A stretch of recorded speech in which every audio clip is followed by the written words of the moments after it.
जय श्री राम एवरीवन। बुराई को जला दो, अच्छाई को अपना लो। ये दशहरे का पर्व है, हर दिल में राम बसा दो। Hello my rising stars, I am Ibadat and I am once again back with another dynamic topic. और आज के इस वीडियो में हम बात करेंगे विजयादशमी के बारे में। दोस्तों, जैसा कि हम सब जानते हैं कि अक्टूबर महीना भारत में शरद ऋतु के आगमन का संकेत देता है। यह महीना महत्वपूर्ण ऐतिहासिक और सांस्कृतिक फेस्टिवल से भरा हुआ होता है। इस महीने के आते ही एक के बाद एक त्योहारों की धूम मच जाती है। पितृपक्ष समाप्त होते ही त्योहारों की शुरुआत हो चुकी है। पहले 9 दिन नवरात्रि की धूम रही और अब दशहरा जिसे कि विजयादशमी भी कहा जाता है और जो बुराई पर अच्छाई की जीत का प्रतीक है। यह न केवल एक ऐतिहासिक घटना की याद दिलाता है बल्कि एक महत्वपूर्ण सीख भी देता है। इसके पीछे एक प्राचीन कहानी है जो हम सब बचपन से सुनते आ रहे हैं। रामायण के अनुसार भगवान श्री राम ने लंकापति रावण का वध कर माता सीता को मुक्त करवाया था। मगर ये सिर्फ एक कहानी नहीं है जिसमें भगवान श्री राम रावण पर विजय हासिल करते हैं, ये बल्कि ये हमारे अंदरूनी रावण पर विजय हासिल करने के बारे में है। दोस्तों, रावण के 10 सिर हमारे विकारों को दर्शाते हैं जिनका हम हर रोज सामना करते हैं। क्रोध, ईर्ष्या, अहंकार। दोस्तों, युगों युगों से ये परंपरा है कि दशहरा पर हर्षोल्लास के साथ रावण दहन किया जाता है। तो दोस्तों, इस साल मैं भी रावण दहन देखने गई और जैसे ही ग्राउंड में पहुंची तो देखा 50-60 फीट ऊंचा और रंगीन विशाल पुतला खड़ा है।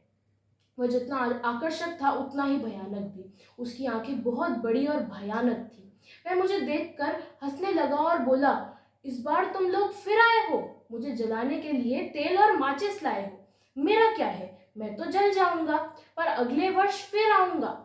मैं मर भी जाऊंगा और अमर भी हूँ, तुम में उसमें सब में मैं ही तो हूँ।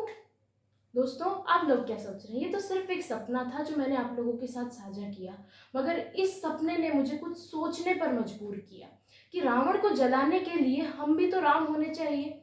मगर क्या हमने मर्यादा पुरुषोत्तम श्री राम के चरित्र को अपने जीवन में उतारा? दोस्तों, रावण जो कि प्रतीक है बुराई का, वह हमारे अंदर ही विद्यमान है। क्रोध के रूप में, ईर्ष्या के रूप में, अहंकार के रूप में, उस शक्ति के रूप में जो आती है पद और पैसे से। जब हम किसी को क्षमा नहीं कर पाते, जब हम किसी की सफलता से जलते हैं, जब हम किसी के प्रति द्वेष या क्रोध से भर जाते हैं, तो हमारे अंदर के रावण ही तो है। दोस्तों, जब भगवान श्री राम ने रावण को हराया तो वो केवल एक राजा की हार नहीं थी, उन सभी विकारों की हार थी।